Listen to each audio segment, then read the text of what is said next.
Hello, hello, hello. This is Corey Thompson from Dice Tower Dish, Nerd About, Above Board TV, blah, blah, blah. Blah, blah, blah. And this is the Podfather of Gaming, Stephen Bonacore. You are listening to Board Games Insider, episode 354. Did I get it right? Oh, it's 53. I think it might be Corey, because we've screwed things up a little bit here. But you're listening to the next episode of Board Games Insider, and it has been recorded on January 28th, 2025. We are Board. definitely episode 353. Okay, there we go.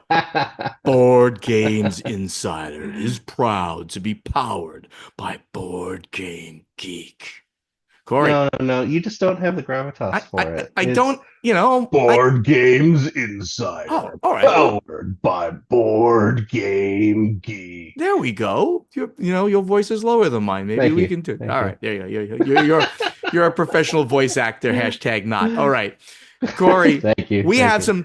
some. So we promised everybody predictions this week, and I will like to personally apologize to the listeners. We will not have predictions this week for a couple of reasons. Ignacio's not here, number one, but number two, I screwed up, and there's a lot of travel this week, and a lot of crazy things happened this week, so I could not I'm ready. I could not put it together in time. But we have some like very huge news that really needs to be talked about. So maybe it worked out. So we're gonna It's get to the news in a kismet. second. It was kismet. Woo. Corey, tell us what's happening in your life above board TV and stuff. Well, it's been, I mean, kind of a slow week. I'm actually home. I haven't done anything for a whole week straight, which is just unheard of. Unlike some of us, I'm not traveling for another week. So I've been playing some cool games. I got an absolute beast of a game. I've been playing Iridia, The Paths We Dare Tread. This is Cody Miller and Far Off Games. It's the follow-up to Zaya. Oh, is Uh, Zaya a Legend of a Drift system? Yeah, yes. that I've played way back. I haven't played that And in. Zaya is generally regarded as one of the best sandbox science Mhm, fiction mhm, games, mhm. really cool mechanisms. Iridia is a fantasy dungeon crawl role-playing game that uses a lot of the Zaya systems. It has a little bit of dice randomness, but in an interesting way.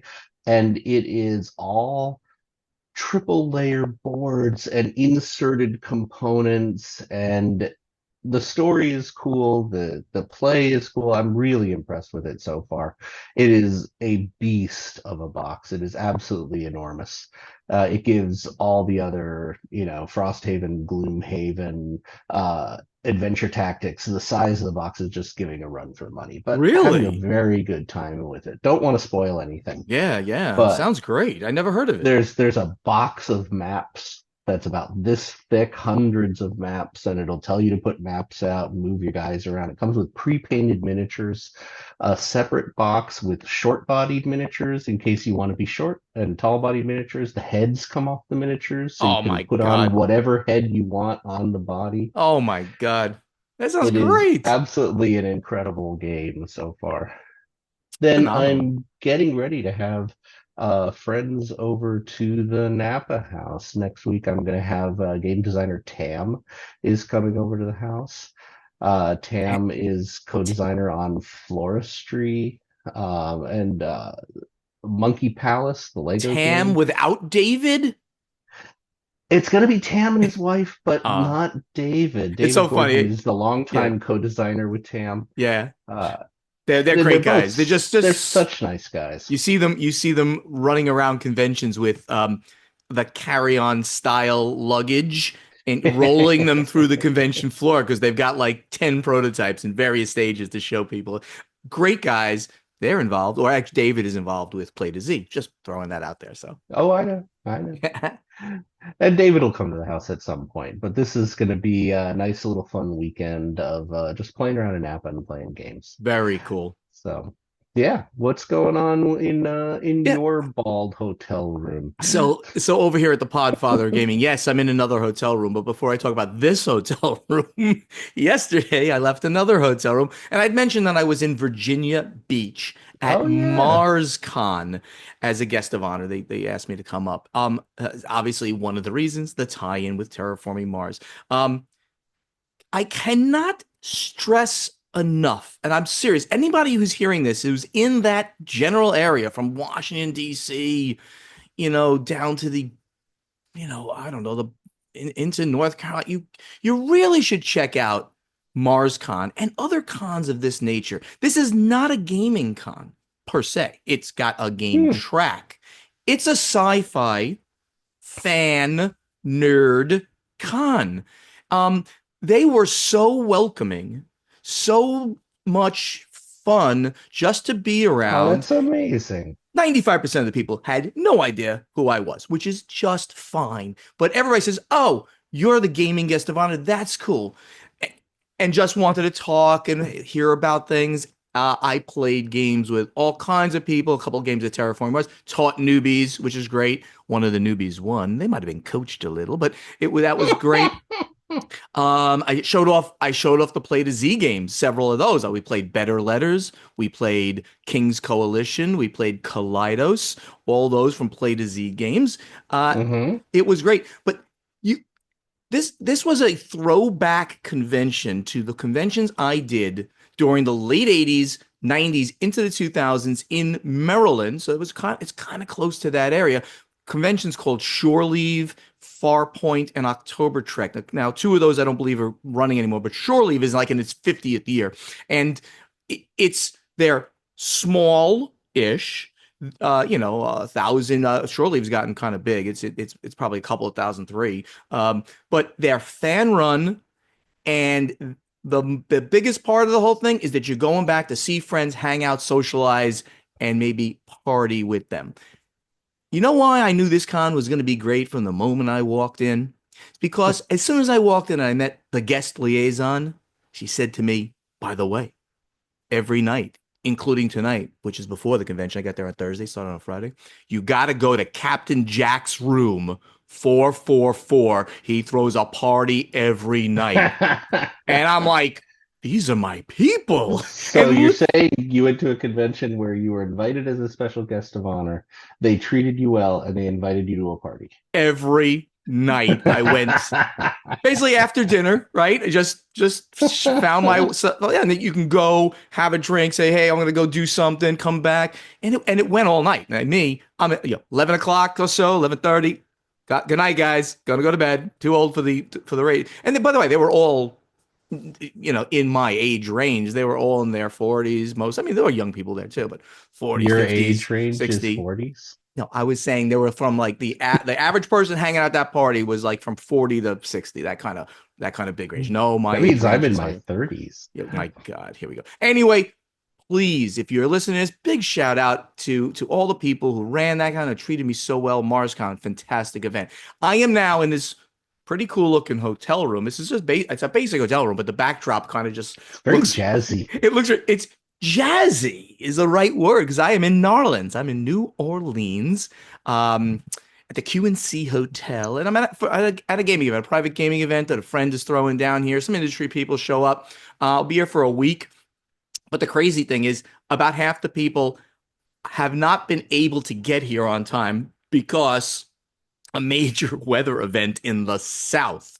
Houston, New Orleans, this entire corridor is having a huge snowstorm right now. Huge. It's huge. It's like it's gonna get up to 7 inches of snow. Hasn't snowed in New Wow. Orleans in 15 years. It had to happen yesterday, so everybody's travel got screwed up. The amazing, talented genius that is Paula, who's sitting Yes. over there. You can't see her. She's off camera and giggling. The amazing genius that is Paula said, "Steven, we got to change our flights and get there earlier. The storm is going to kill us. We'll never get in." I'm like, come on.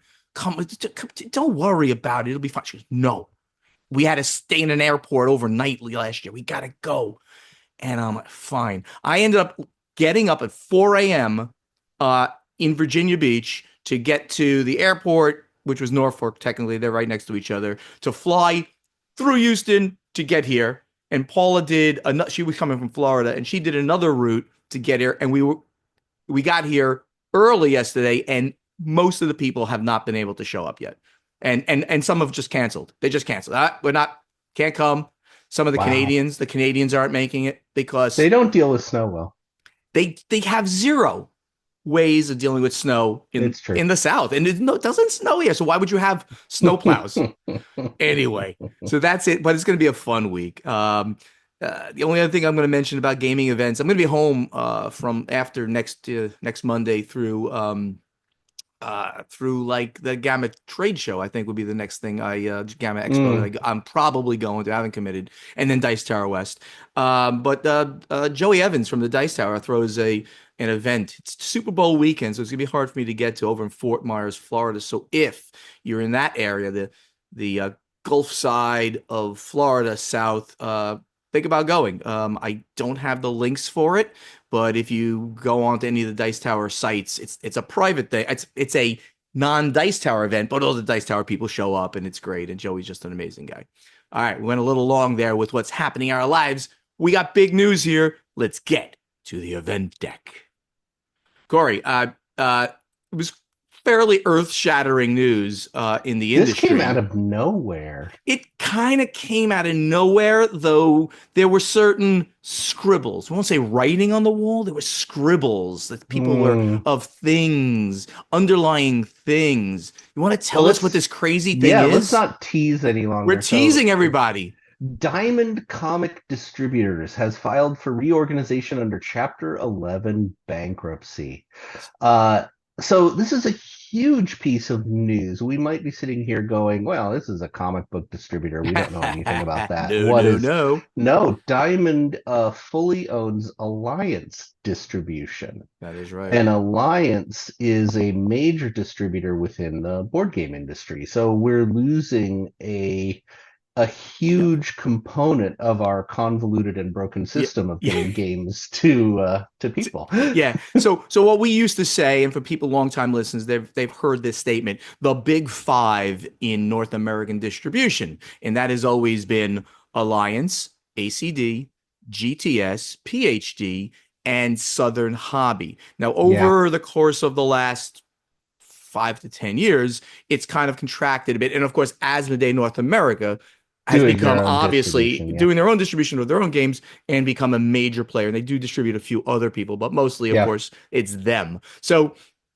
Southern Hobby got out of gaming 6 years ago or something Hmm. like that. PhD is a big player, sort of. It's a player in the Florida market, and it's a player in like the Northeast, but that's about it. So then it was GTS, ACD, and Alliance. And Alliance was the biggest by far. And Yeah, now their parent company, which is Diamond Comics, they are wholly owned. And it's called Jeppy Family Enterprises is the owner of the entire thing.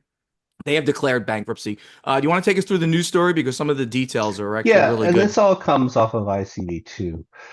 So Universal Distribution has agreed to acquire Diamond UK and submitted a stalking horse bid for Alliance Game Distributors. So this is a maybe. It looks like they're going to be saved. Well, let's talk about who is this Universal now that you just mentioned So Universal Distribution is a huge player. in Um, Canada. yeah. Their largest or second largest distributor in Canada. In Canada. It's Universal and it's Lion Rampant. Those are the two big game distributors there. They've come in and Remember that one, Lion Rampant. remember that one, and they've come in with a $39 million bid to buy Alliance Game Distributors, which some people said is a low ball. I don't know how low that is because, well, distribution is not necessarily worth as much as one would think. It's only based on what kind of Well, flow you can get, right? remember, they specifically called this a stalking horse bid, and this is a term for a low bar value that's set before an auction for something of this size. Well, but So, but it's a bar that they would pay, and they're happy to. yeah. So they've come in and said we'll pay this. So yes, it normally is a number that you come in and you say, well, we'll throw this number on the table. So then let's see where we can go from there. But this is a company who is in distribution and saying we want these guys, so we'll pay 39 million for them. And I think it's a pretty decent offer, but I don't have the background, especially since you got to clear out all their debt, and the debt is Yeah. big. I think the debt, um, where was it? I saw the number of what their debt was. It was in like the second article, maybe, because they had to file all these papers, but the debt was in the $30 million range, and some big names are owed some fairly Well, big numbers. Did, debts and assets are described, so we don't know exactly, but they're described with ranges of 50 to 100 million. Yeah, so here's an so since this is both a game distributor and even as big, if not bigger, a comic distributor, um, Bandai uh is owed $4.3 million. NECA, which owns WizKids, the game Yeah. publisher, is owed $2.7 million. I'm rounding the numbers. And then the Um, biggest creditor to for all of this mess is, of course, Penguin Random House, which it's huge publisher, and Penguin Random House is owed 9.2 million. yeah, so think about that number. So Penguin Random House obviously is a book, right, publisher, but Yeah, yeah. probably they And graphic probably novels and yep, crossover into yep, comics. They're a huge publisher of printed media. huge publisher. That's a great way of saying it. Other people that you might have heard of that are owed money. Hasbro is up here. So Wizards of the Coast is owed almost 1,914,000.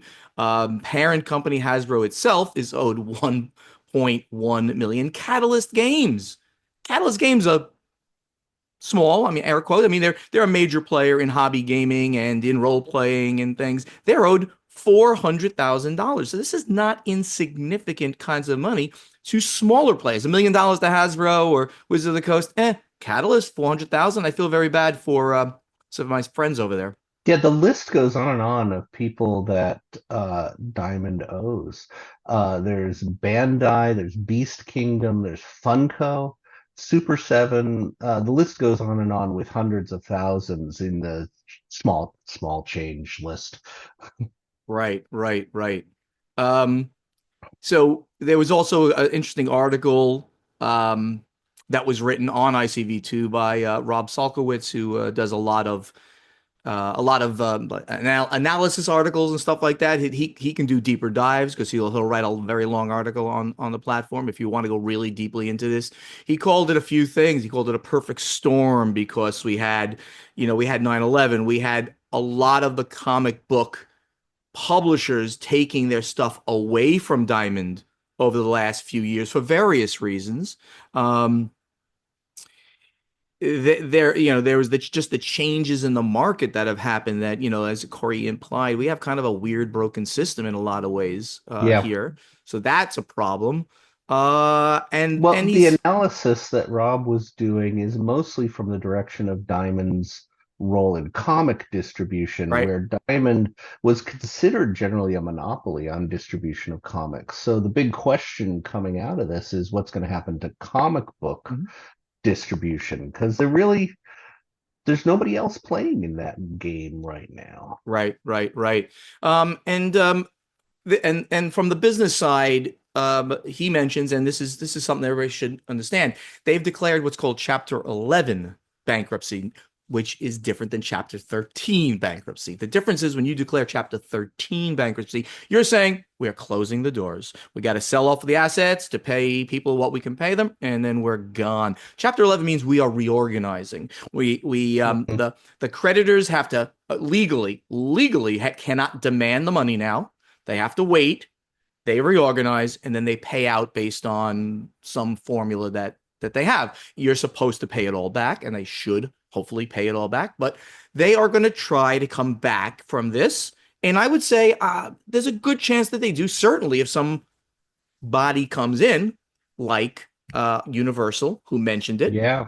or another, but there's not a lot of people out there with 39 million floating around that can possibly come in and do that. But this is really, really interesting news for them.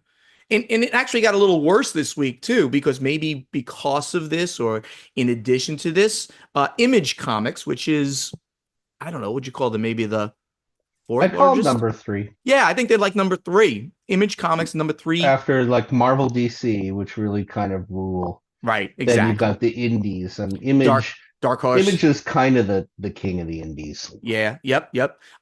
They are pulling their distribution away from Diamond. So now on top of all of this other stuff, uh Image Comics says, "All right, well, we're out of here." And I don't know where they're going. I'm not sure I saw the place that they're actually going to be now distributing their stuff, but it's not going to go Lunar through Diamond. Distribution is now going to be doing Image. Lunar? Okay. I don't believe Yeah. I've ever heard of them, but I don't follow the comic industry, obviously, Well, to the like I extent, said, Diamond really was the distributor for right? comic books, so everybody else is a very minor player who now are going to be fighting over the remains. Yeah, it's now it becomes a pick at the bones kind of thing, and like, oh, let me try to grab that from them. Let me try to grab that from them. All right. Well, all that not being the greatest news, but by the way, oh, we should just mention that gamers, the average gamer out there, should not worry at all. Right? This is No, a industry shakeup. That's a good way of putting it. You, as the average gamer listening to my voice, is like, oh my God, I can't get games. The pipeline. No, because games are no. distributed through so many channels. And in our broken system, there are so many distributors, they can still, those distributors, other distributors will get the games to your friendly local game store, to your friendly online store, to Amazon, and every place else. Do not panic. It's Exactly. it's a panic for people here in the industry to say what is going on, with such a major company having to declare bankruptcy. Okay, so now on the good news side, or the very interesting news side, in the Spanish market, we have Maldito Games agrees to a Yeah. sale to Devir after business tasks become a burden for the former owner. So I love this one because a lot of people, oh, Well, Maldito, where you may not have heard of them Sorry, right Corey, I can't hear you. away. Hold on. No, that's That was okay. great. We have to tell him to take that out. I pulled out my headset accidentally. Paul is laughing over there. Thank you, Paul. Appreciate it. So at the 23:15 mark, we have to tell him. So could you write that down for me? Yeah. 23:15 to about 23:30. He has to take out me cursing and stuff like that. Okay, great. Um, Well, so Maldito is a huge player in Spain. It is a Spanish publisher, but really more localizer and distributor. So they do a huge number of generally heavy euros in Spanish language in Spain. And Devir has is now going to acquire Maldito, and they're going to get the Spanish localizations of Terraforming Mars, Ark Nova, Brass Birmingham. A lot of these high-profile, evergreen, heavy euros are now going to be under the Devir brand, and it brings the number of games that Devir is putting out to over 600. uh, It's just a huge library that they're adding onto their market, and they're becoming probably the biggest. Well, no doubt, they're the biggest player in the Spanish market now in Latin America. without a doubt, without a doubt. Oh, and then of course, Corey, we were talking about Lion Rampant just a minute ago. And Lion now Rampant. from Canada, the largest, second largest, one of the biggest players in the Canadian distribution market, they and Asmodee Canada are fully merging operations because Asmodee Canada did buy, and I had forgotten this, did buy Lion Rampant a couple of years ago. I think it was actually in 2016. And they maintain two separate brands. There's a lot of reason to do that, but really at this point, they're just bringing them It's together. more complex than that. It Asmodee is. Canada and Lion Rampant are under common ownership that dates back to Asmodee acquiring F2Z Entertainment in Mhm. 2016. So Lion Rampant Imports was acquired in 2019, and that was a distribution arm that Asmodee acquired to get more of their Asmodee distribution. So basically, now they are merging completely. Asmodee Canada and Lion Rampant are going to be one entity, Very, which of very course cool. will be called Asmodee Canada. Of course. Asmodee always be Brandon. They should do it. It's true. And it's happening on April 1st. I think this is the first sniff of a new era of Asmodee acquisition and conglomeration happening. Because we've reported before, Asmodee has pretty much gotten the go-ahead to start acquisitions mode again. Oh yeah. I have in my head some things that might be happening. So I hope that those do happen. So there's some interesting things down the pipe, I think. Of course. Um, so the last piece of news we have here is some more very interesting good news. It's called Mojo Nation, and Mojo, we have a Mojo Nation that's going on here. So Corey, what is this? Mojo Nation is a group, a media group that celebrates the creativity of the toy game and designer community. And every year they put out the Mojo Nation 100, which is a digital list and celebration of movers, shakers, new people in the industry. It's really as close as we have to a who's who of board game and toy. And there is a printed hardcover version you can flip through and see the top 100 big shakers in the industry.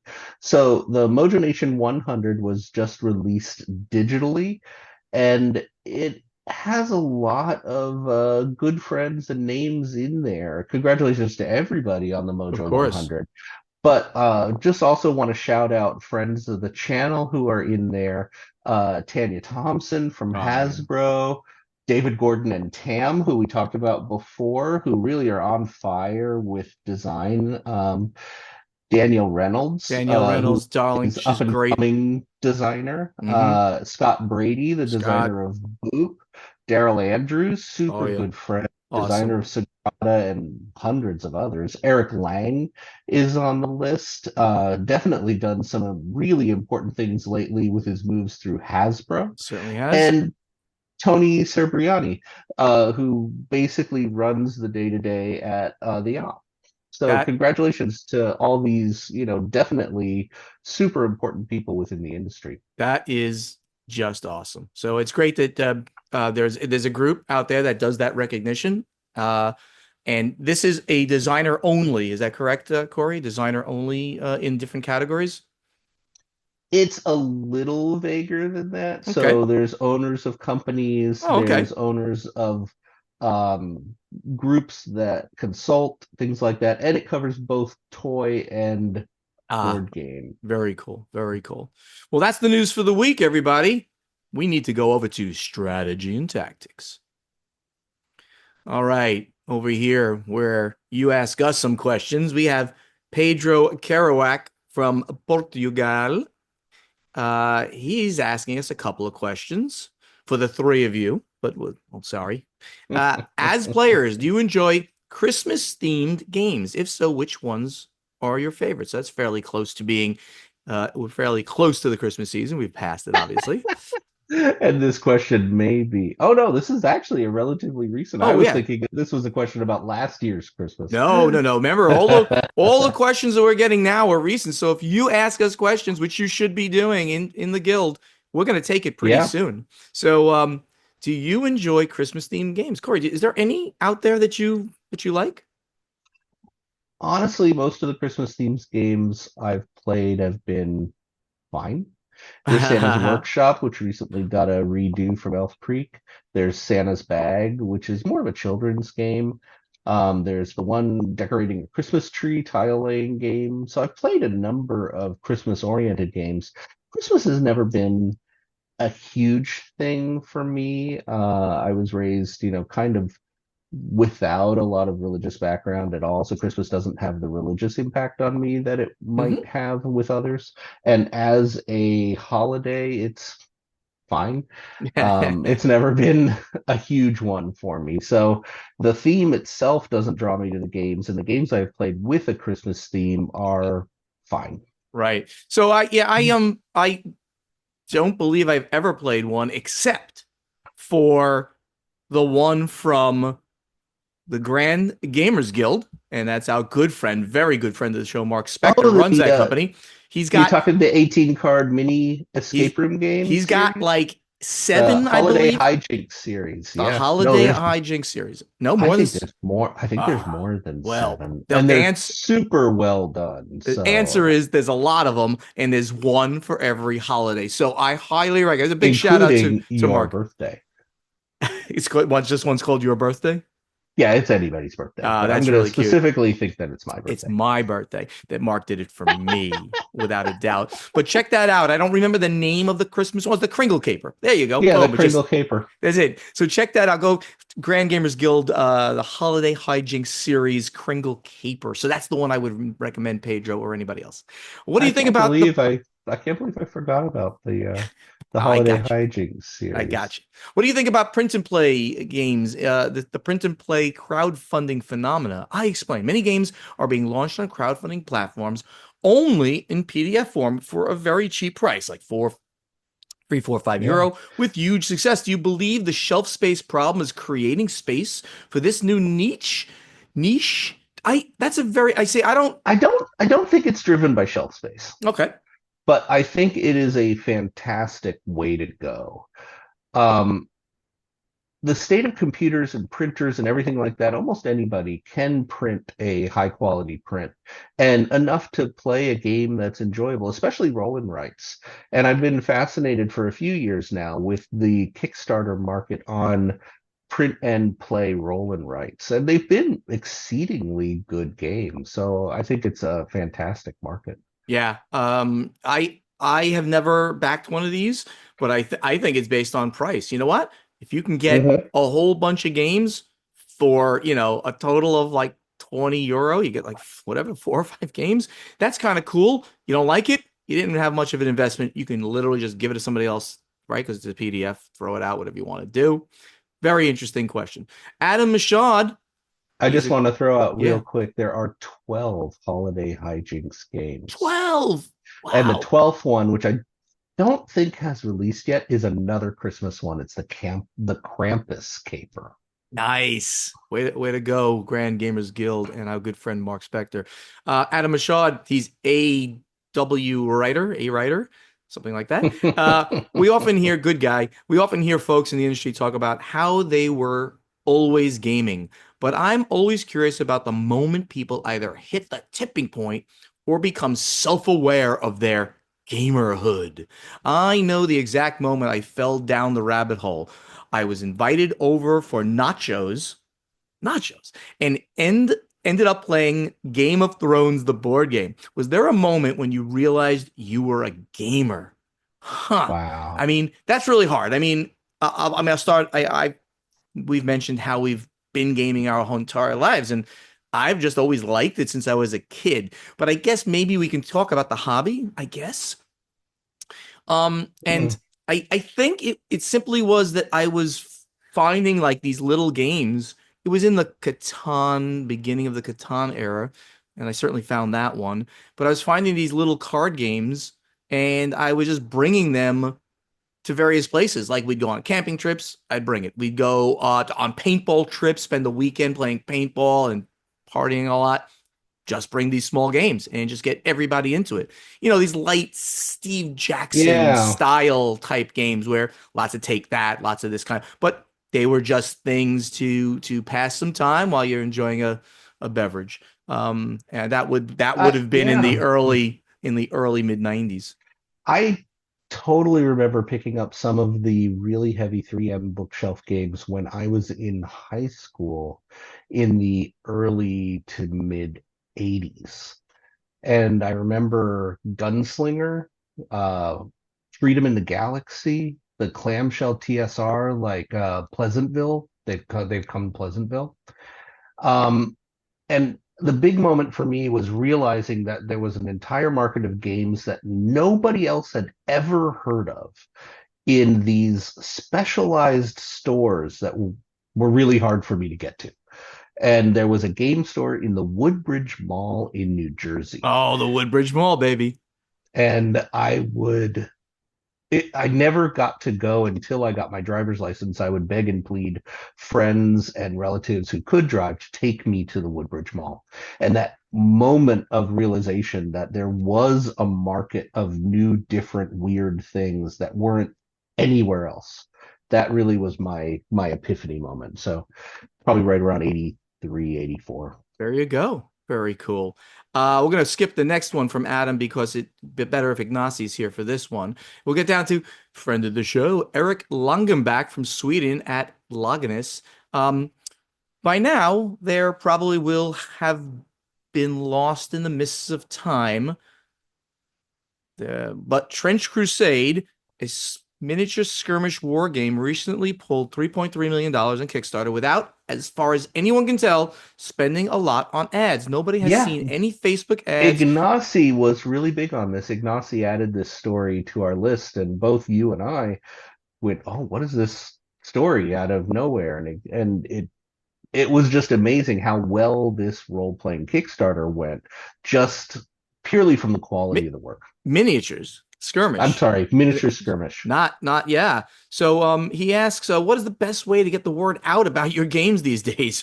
Well, Eric, if you can tell me, I'd pay you some money to consult. How has it changed? How much does ads on Facebook, other platforms matter? Myself, I started paying attention to what Stronghold Games was putting out after hearing him on the D6 Generation podcast eons ago. Thank you. He seemed like such a nice guy. I am. And I and I think I saw, heard, Fooled or another one. or heard about Portal through Dice Tower once upon a time. But sometimes you see a lot of companies put out what looks like a solid game on a crowdfunder, and it's just barely moving along.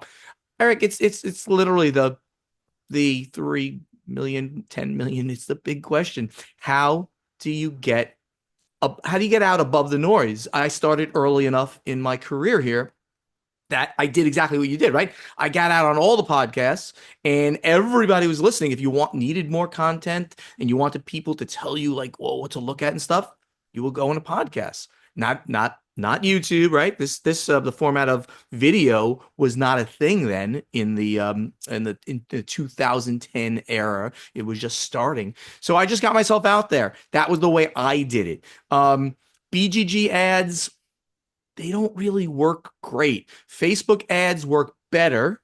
They're extraordinarily targeted to an area, an age demo, everything. You can just really focus in. Um, how do you do it, Corey? No Please. idea. Everybody I wants to know. I wish I knew. I Um, the the thing is, board games are generally sold on word of mouth. They're generally Mhm. sold on your friends who play board games found this cool one and told someone else about it. And you can simulate word of mouth by doing things like Dice Tower reviews, live play on Dice Tower, other influencers doing previews or Right, unboxings or right. playthroughs. So, I think getting games out to reviewers is great. I mean, like you just send a lot of you take a look at the op, what they did with Flip 7. I yeah. don't know how many copies of Flip 7 they got out there, but they got a lot of copies out there. I What's know interesting is Flip 7 comes in a honestly kind of too big box. much too big for a deck of cards. But they made a special version just for promotional sending out to influencers, and it's in a tiny little tuck box. They gave me a big Which, box.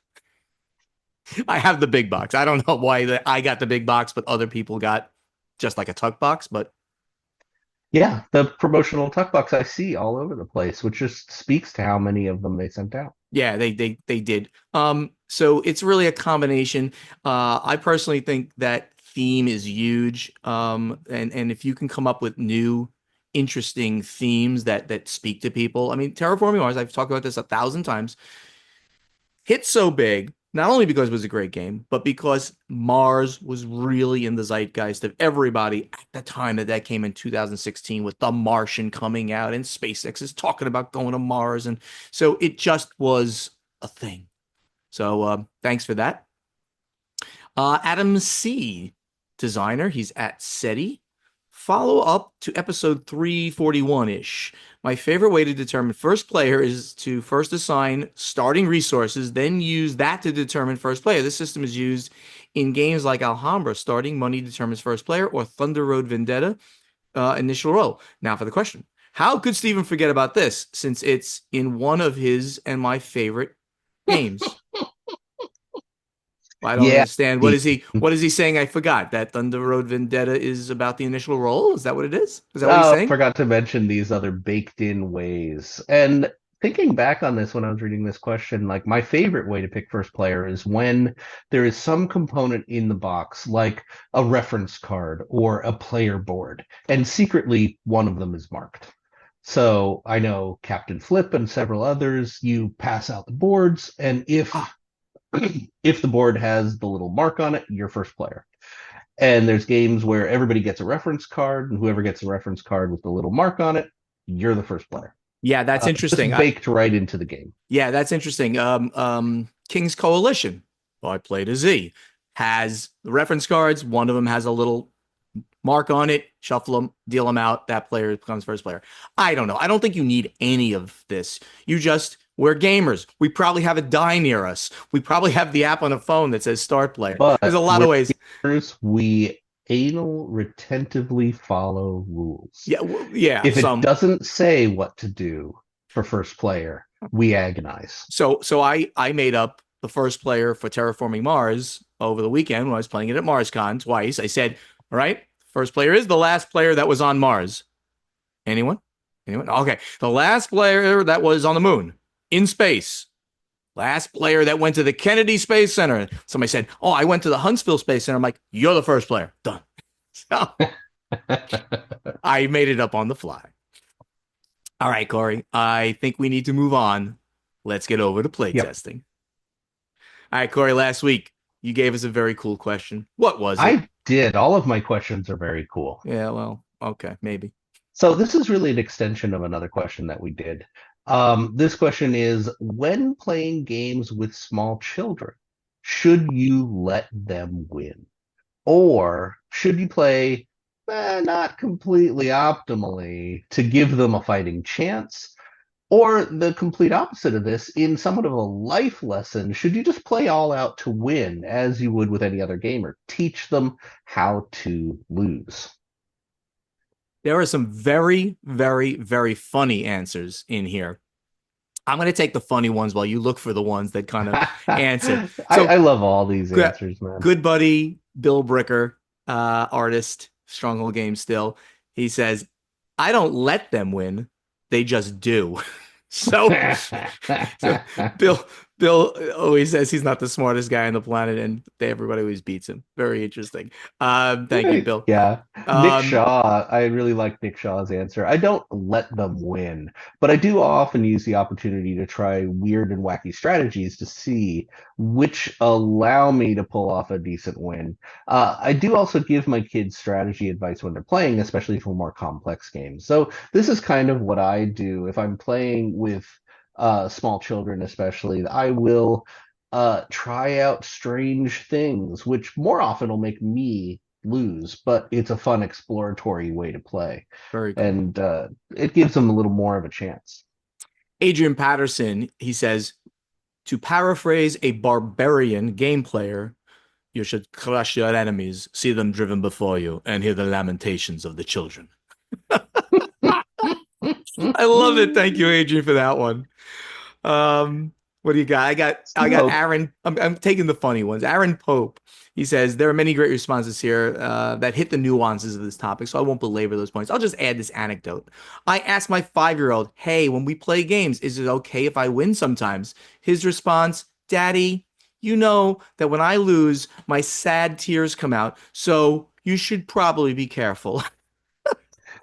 that's funny. It's adorable. I love that. Elena wrote, is the question different if it was posed as when playing games with small children, should you let them lose?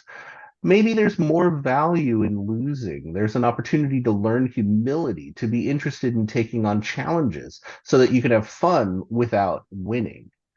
So I like this answer a lot. I do think there's a lot of value in learning how to lose, how to be a good sportsman, how to Mhm. enjoy the process rather than the All result. right. Yep.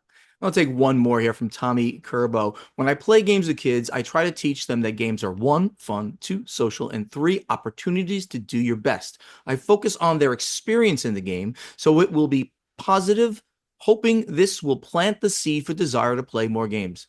Then I sweep the leg. What a great topic this was. I think this really came out great. Corey, you of course, as usual, came up with the question for next week. And what was Well, that? I am amazing in that way. You are just the best, my friend. What did Yeah. you put here? You know that it will be 2 years I've been on the show in just like a week or two. Two painful Yeah, years. yeah. Painful Am I years. still intern? I mean, I can stop giving questions if you. You've been officially promoted. Thank you. Shut up and answer the next question. So the question for next week. Uh, what was the very first hobby game that you ever played? Uh, just curious. And what it's really going to come down to is definition of hobby game. Yeah, when you were a kid, you played Mousetrap and Cootie and Monopoly and Aggravation, and I'm showing my age by listing these games. But really, hobby game. Take this as our industry, these niche hobby level board games. What was the very first hobby game that you ever played? Um, and I'm gonna say so, but I'm gonna leave out those games that I was kind of talking about. This is a great follow up, right, to the question that we got asked, right? Yeah. Uh, which by the way, I didn't know that question was there, but this is a great time that we get both of these in the same thing. I'm gonna leave out those very light card games and stuff, the Munchkins and I can't even remember some of them. They were very mass market like, but they were not mass market. Like Munchkin is crossed over to mass, basically, right? Um, I'm gonna say the first kind of serious hobby game that I really got into was Puerto Rico. Puerto Rico is a Wow. classic. I'm going to call it resource management, pick up, deliver, role selection. I guess that's what you call that. You're taking the role of the Hmm. governor or the right. It's still genius. A lot of people think it's a solved game, whereas there's always one optimal move. I don't know. Maybe it is. I never was good at it, so probably is. But that was the one that kind of like clicked and said, "Whoa, all right, I'm now a hobby gamer." How about you, man? There was a really weird game in the early 80s called Wabbit Wampage. And it definitely was hobby, and you played the role of Looney Tunes cartoon characters, completely not licensed. But you could tell this is supposed to be Bugs Bunny, this is supposed to be Daffy Duck. And doing absolutely insane breaking physics and dropping anvils and setting off dynamite. You'd kind of run around and try to achieve goals and attack the other players. Yeah, So yeah, but Wabbit Wham page, circa I believe so 83. you picked it up well after it was Oh, actually. 85. No, Uh, when it was newish. but I thought you said you weren't really into the hobby until like later. Oh, I No? was no, remember in high school in the early to mid 80s, I was Okay. scamming that one store in Woodbridge Mall. And this is where I got it. There you go. I mean, and if we're gonna go back to if we're gonna put role playing in here, it would definitely be Dungeons and Dragons for me, without a doubt. I was playing Dungeons and Oh, Dragons sure. with It's in my its baby own brother. category. Yeah, I was playing with my baby brother, who just was so interested in it. Baby meaning he was, he was like 10, 11, 12, I don't know. Yeah. And Glenn and I were playing out of the red and blue books, and I'm 11 years separate from him. So it was great. And then I got into that with friends, and then we would drive out to the Rockaways from Howard Beach, Queens, where I lived, to go play with a guy out there. It was just really good. So Wabbit Wham page, designed by Mark Akers and published by Pace Setter. Wow, very cool. It won the 1985 Charles S. Roberts Best Fantasy or Science Fiction Board Game. That's amazing. And I've never heard of this Wabbit and Wham-Page. But anyway, No, nobody has. so so I've just created a new thread on Board Game Geek in the Guild. So please go there and answer our question to you, and maybe we'll pick your answer and talk about it next week. Well, 2 weeks probably, because we're gonna try to do those predictions next week. But Yep, now, yep. now let's get to the final scoring. Thank you so much for listening, and help us spread the word about this podcast by telling your friends to download Board Games Insider wherever they like to get their podcasts, or watch Board Games Insider here on the Podfather of Gaming YouTube channel. If you want to be part of this podcast, we tell you how to do it every time. Become a member of the guild Ask us questions in the strategy and tactics thread that's there. Answer our question to you from the in the play testing segment thread that's there. And really, it's easy to do. Please do this so we can interact with you. Also, on all the social media platforms, we're there: Facebook, X, Instagram, TikTok, Blue Sky, YouTube. If TikTok survives, who knows? We're the same handle. It's at Board Games Insider, at Portal Games, at Podfather Gaming, at Dice Tower Dish, at Play2Z Games, at Above Board TV, and at a Nerd About Show. Please follow us on the social media of your choice. Special call out to the YouTube channels because that's really where most of the action is. Portal Games Studio, the Podfather of Gaming, and Above Board TV. Subscribe over there. Like and subscribe. We really would love to see you in person at an upcoming convention. So if you come to one of the ones we talk about, please come up to us, chat. We really lived to hear from you there. Board Games Insider was professionally edited by Jake Thompson. Thank you, Jake, for being part of the team. And the great voice you hear doing the intros, the outros, the in-between segments is that of Ray Greenlee, and he'd be contacted to do your voiceover work at raygreenleevoiceover.com. So I'll hopefully not lie this week again and say next week's predictions. So make sure you tune in. But you seem to put another little tidbit here, Corey. Is that from I you? Yeah, it's from me. I just wanted to throw out there that I'm going to be heading to Seattle at the beginning of February from the 7th till about the 14th, 15th. This is a combination trip, some business, some pleasure, some fun. I love the Seattle area. If you're in Seattle and you want to get together, I'm going to have some free days. Would love to play some games or do some visits. What are you doing there? So. Can you give us any more information, or are you just Oh, some business and some fun. so vague? The man is vague. All right. I am literally under an NDA. You suck. All right. I know, I know. Everybody out there, thank you very much for listening or watching. We'll see you. It's going to be the prediction episode next week. I really hope. Thank you all. Take care. Bye bye. See you later, everyone.